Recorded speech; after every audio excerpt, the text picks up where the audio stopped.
If you are a real estate investor or you want to be a real estate investor and you want to get money and funding, as in unlimited money and funding for your real estate deals, don't go anywhere because I'm getting ready to plug you into the money.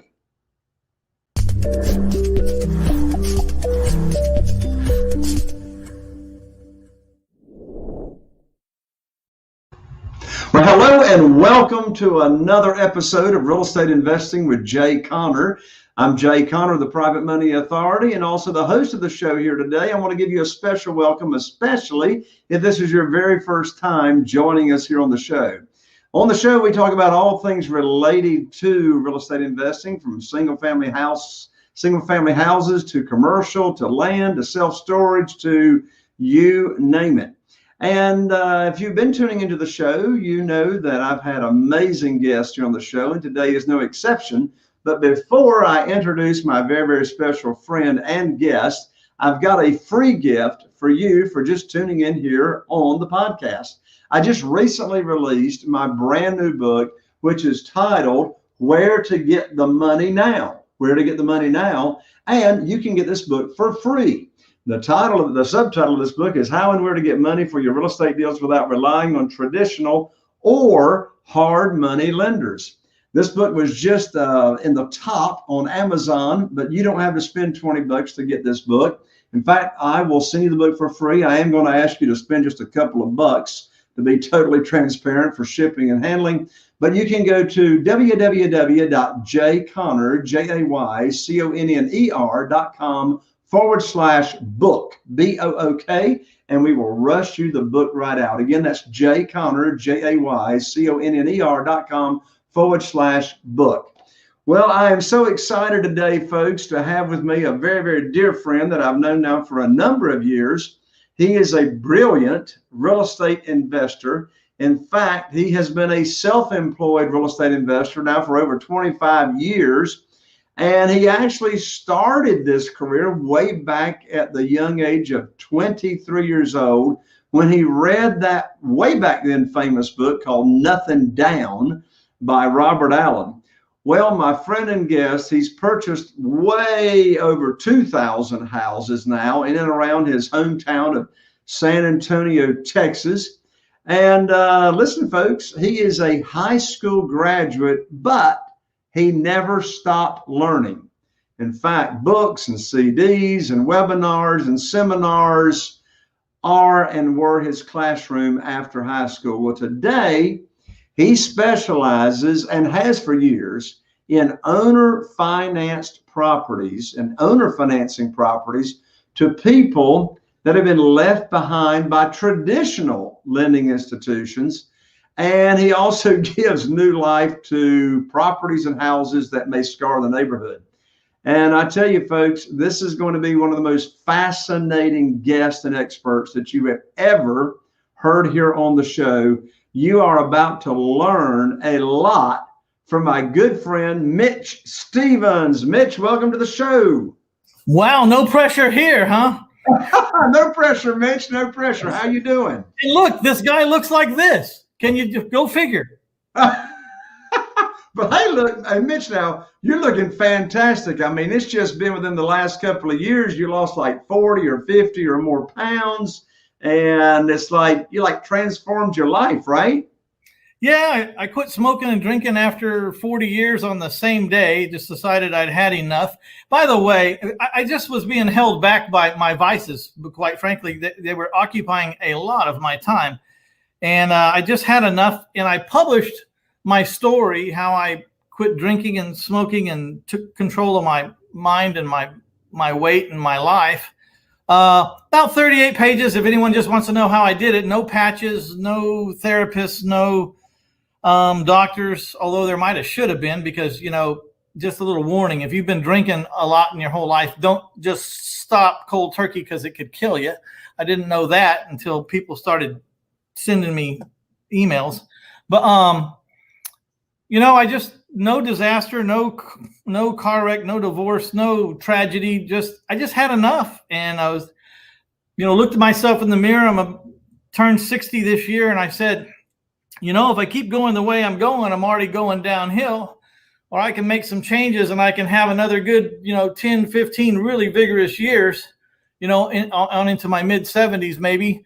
What do you want to do, Mitch? And so I opted to have 15 more years of vigor, and I changed what I was doing, and then that led to working out, and then that led to, well, maybe I ought to change what I eat, and then I lost 55 pounds, and then, cost me a fortune in clothes, but, I went from size 36 waist to size 28. Woo, mercy. That's amazing, Mitch. Well, now the ebook that you wrote, tell everybody how they can get that ebook. Oh yeah. It's 1000houses.com/enough, all lowercase. So www.1000houses.com/enough. Enough. Yeah. It's not anywhere. It's not on my website. It's just, it's all lowercase, if you don't mind, because I think for some reason, if you put the uppercase E, it's not connecting. So, I just did it. I'm not telling anyone what to do. I'm not suggesting anything. It's just if you're interested in my story and how I did it, because one of the things I've noticed in this genre, and I'm sure you notice as well, Jay, we have a lot of AAA personalities, and those AAA personalities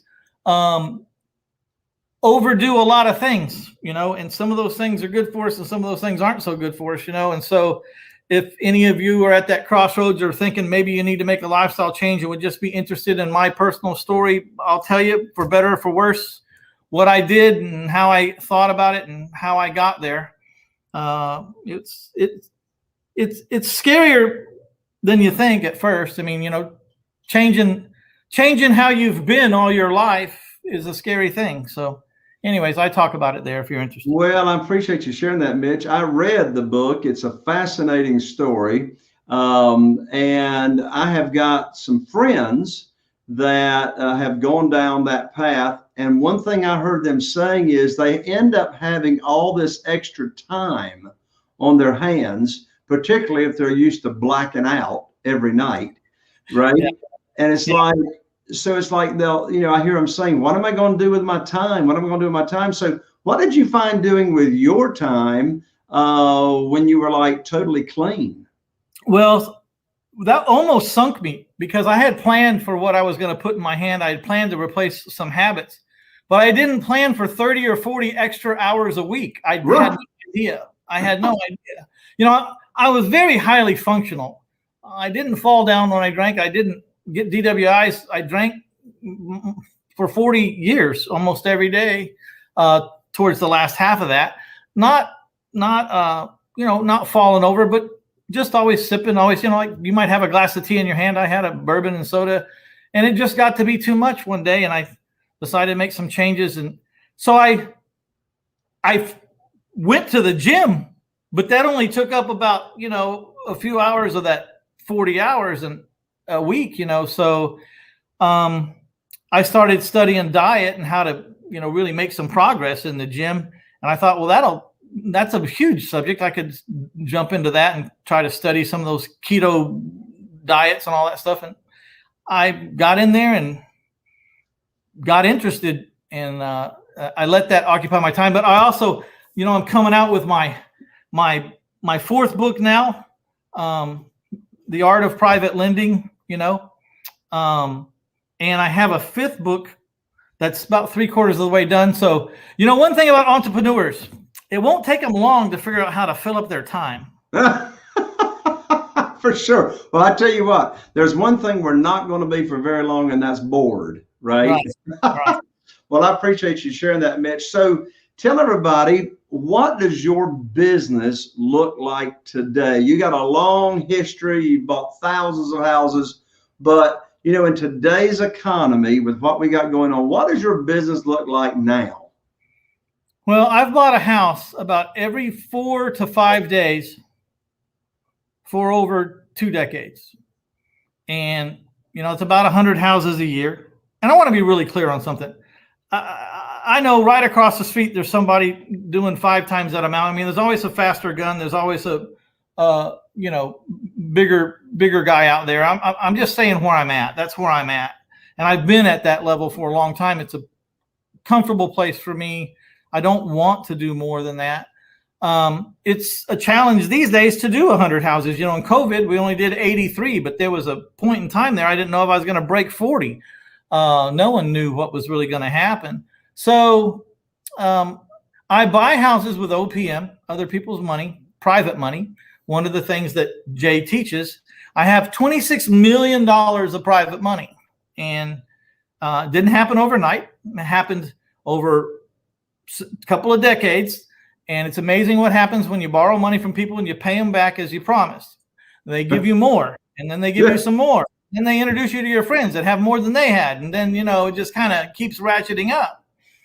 So in fact, I had so much private money that I had to start a private hard money loan company to keep it all out, because, you know, just because you got access to a lot of money doesn't mean you go out and start making stupid deals. So I keep my underwriting the same. And then if I can't buy enough houses under that underwriting, then I loan it out to my competitors who found deals before me that are 50 cents, 60 cents on the dollar, and I'll finance them. And I keep that money occupied on short-term, you know, notes, so that it's available for me if and when I'm ready. And if I'm not ready, it's out working, and I'm helping my private lenders make a return on their money. My money that I borrow is it's non-recourse, collateral only, wrappable, which means I can buy the house for $50,000 from a private lender. I use the private lender's money. And then I can seller finance the house for $100,000 with $10,000 down, carry the $90,000 balance at 10% for 30 years, and I don't have to pay the underlying lien off. No, that's hence wrappable. Someone who buys my house owes me $90,000, say they owe me $850 a month, and then they send the payment to me. And then I have to send, you know, $350 of that $850 over to my private lender, and I get to keep what's in the middle. But I'm not a landlord, I'm a bank. You know, they're sending me their mortgage payment. And when the air conditioner breaks, it's not my air conditioner, because I sold them the house. And so today, you know, with all the glitz and glam and the TV shows and the flip this and flip that, and everybody's a house, you know, if you notice that, everyone's a home investor. I mean, it's like, must be the most popular side gig on the planet. So we really had to buckle down and hone the fine art of finding distressed and motivated sellers, you know, and also had to refine the art of moving quickly to get to them, and also had to open up our wheelhouse. It's not just houses anymore. It could be land. You know, we can buy land and owner finance raw land to people that want to put something on it, which is what I look for. I don't want to just finance a bunch of land, because in the event there's a debacle and I get the land back and maybe it's tight or economic times, that land's not moving, then it's a little hard to make raw land produce an income. So I owner finance my land only to people who want to put improvements on it now, you know, and they're putting their improvements on top of my collateral, so that if I ever get the property back, it's worth a lot more, and or I can rent it or put someone in it to make an income, because there's improvements on it now. Hopefully enough improvements that I can collect some rent. And then mobile homes and land. I became I've always taken a left into the mobile homes when the recessions hit or when the competition for houses got big. So I know mobile homes very well. And mobile homes and land offer a great opportunity, especially if you're in a culture, say like the Hispanic culture, who values an acre or two over a postage size stamp, you know, residential lot. And of course, these things are outside the city limits, you know, out in the outer parts of the county, if not just outside the county, where there's very little restrictions and you can do what you want. Because a lot of these people that want these half-acre, three-quarter acre places, they want goats, chickens, sheep, burros, cows, horses, Shetland. You know, they want all kinds of things, and they don't want some HOA telling them what they can do. So if you drive through my portfolio from house to house to house, parts of it look like a third world country, but hey, the payments are coming in and these people got stuff to eat. So if you don't think they have something to eat, just look in their front yard. There's animals walking around everywhere. So, Mitch, what is your criteria for deciding if a deal is a deal? I don't like to pay over 65% of what I can own or finance a house for. And so the owner finance value, and I may have coined this, the OFV. I don't think I'd ever heard that before. Maybe it was around, but if it was out there, I didn't know. I call it the OFV, the owner finance value, just like you have the ARV and the Mayo. Now we have the OFV. The OFV is a value unto itself. It's based on the rents. And we find the rents in the neighborhood, and the object of my seller financing business is to find properties that I can seller finance or owner finance to my buyer. And the PITIS payment is about equal to whatever they're paying in rent for a house across the street. The separator being, do you have a down payment of 10% or more? Because I don't take less than 10%.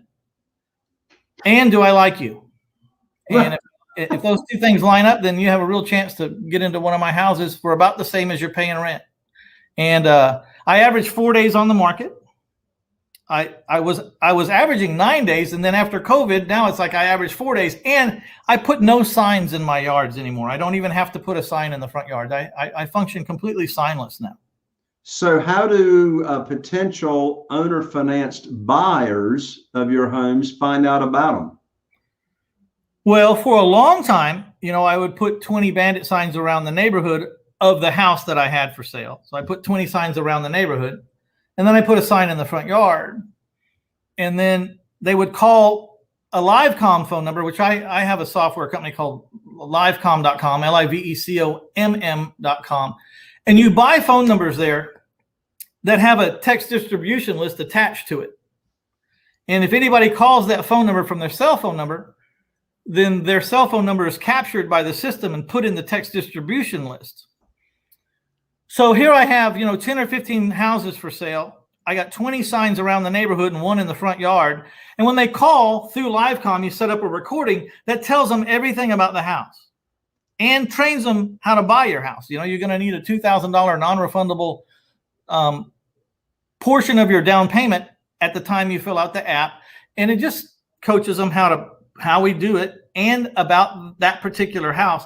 But we're capturing all those phone numbers. So right now, I have 10,000 people on that list that are interested in a seller financed home, and they want to know the next time I have a new house come into inventory.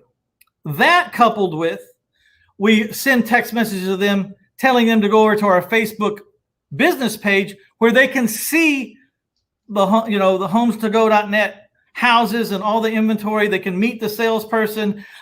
We again drill into them what they need to do if they're going to buy our houses. And it's amazing because by the time people come to look at the houses, actually we tell them they got to go look at the house on their own. And if they're still interested, walk around the house, look through the windows, check out the neighborhood. And if you definitely have X down and you're definitely interested in this house from what you've seen so far, then call the number in the back window.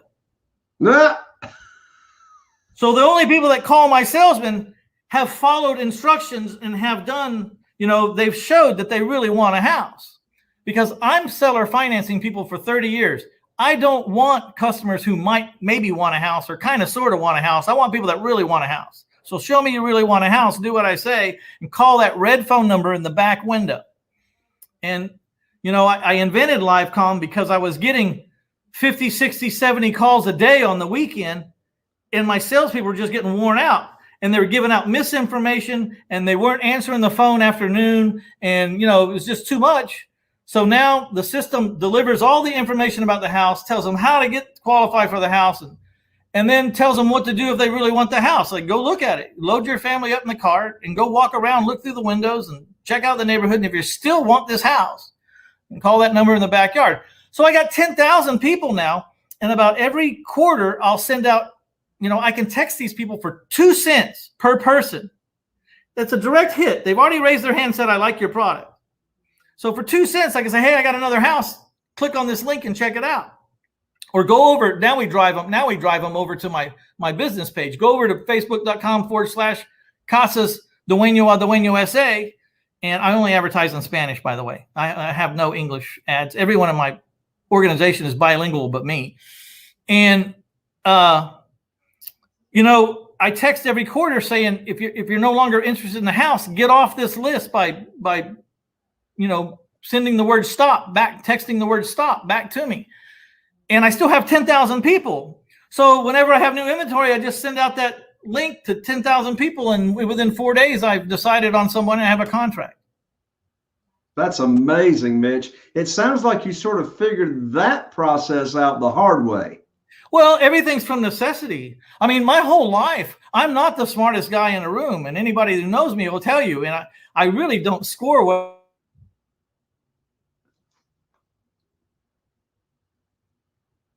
on it. But I have an aversion to pain, and I seek pleasure. So whenever I would do something in my business that hurt me, I would try to figure out how to stop that from happening.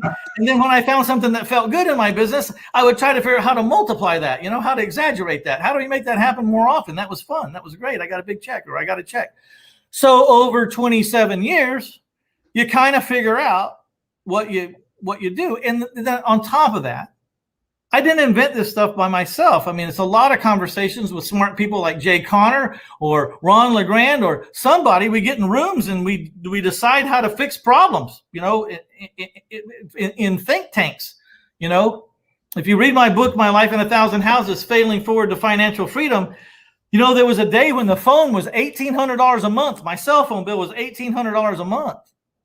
Well, we figured out how to beat that. It became the San Antonio Real Estate Investors Association, or SAREA, and it ended up having 830 people. But that group started because we all met one day to try to figure out how to beat our phone bills. And we did figure it out. But no one person figured it out. It was a guy at that end of the table said something that bounced off this guy. And he said, well, what if you did this? And another guy said, yeah, that's good, but you can't do it like that. You need to do it like this. And then we morphed our way in to a system that cut our phone bills down to $600 a month. I hear you. Well, in fact, you just mentioned one of your books. I've got your book on finding deals. So how can people get your books, Mitch? Because I tell you, your books are phenomenal on finding deals and everything you've written.